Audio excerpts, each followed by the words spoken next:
this week's Torah portion, we read how Yaakov listens to his parents and runs from his home to escape the wrath of his brother Esau, who wants to kill him because he believes that he was unjustly deceived, and Jacob and Yaakov took the blessings from him.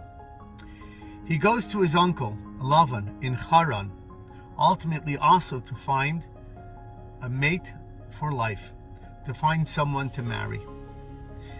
There are two incidences before this Torah portion that I'd like to focus on, then go to Jacob and Haran and learn lessons that apply to today. Abraham, his grandfather, the first patriarch, we're told in the Torah, made a pact, a covenant, a peace treaty with a Philistine king by the name of Avimelech. And God was upset because God thought that Abraham would put all his trust in God. Why would he need a treaty with Avimelech? And thus, because he made a treaty with Avimelech, God said, I'm going to delay your entry into the land of Israel by 7 generations.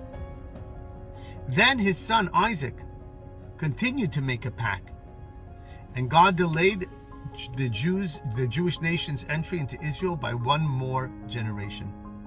So from the time of Abraham until Joshua, 8 leaders, 8 generations had to pass before the Jews would enter the land of Israel, because in some small way the patriarchs showed their trust and displayed their trust in human kings rather to the King of Kings.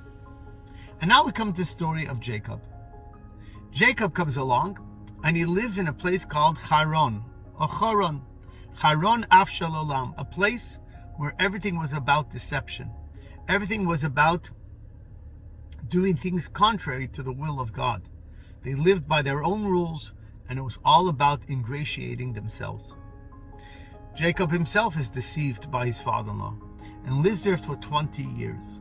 And until the very end, Lavan challenges Jacob's contribution to Lavan, to the idea that it was only because of him that his wealth skyrocketed.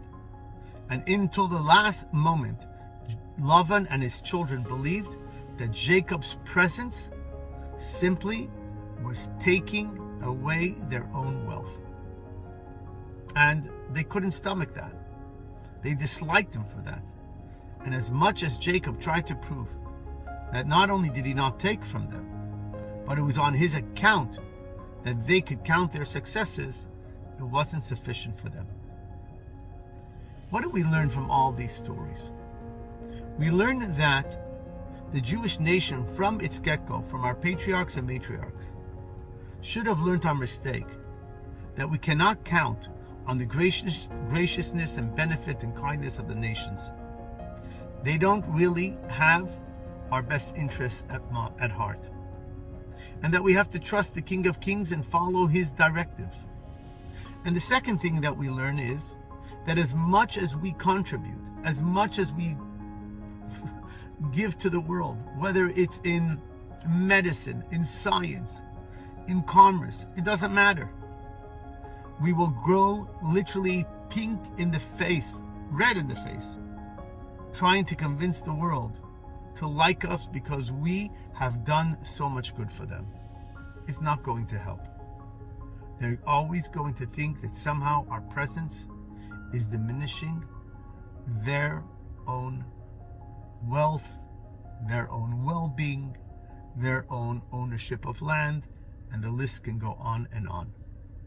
And finally, the most important lesson we learn from this week's Torah portion, that Yaakov lived in literally the seat of this, in the heart of deceit, in the heart of people that disliked him, in the heart of the place that sought to take the most advantage of him. And there, what happened? He built the nation of Israel.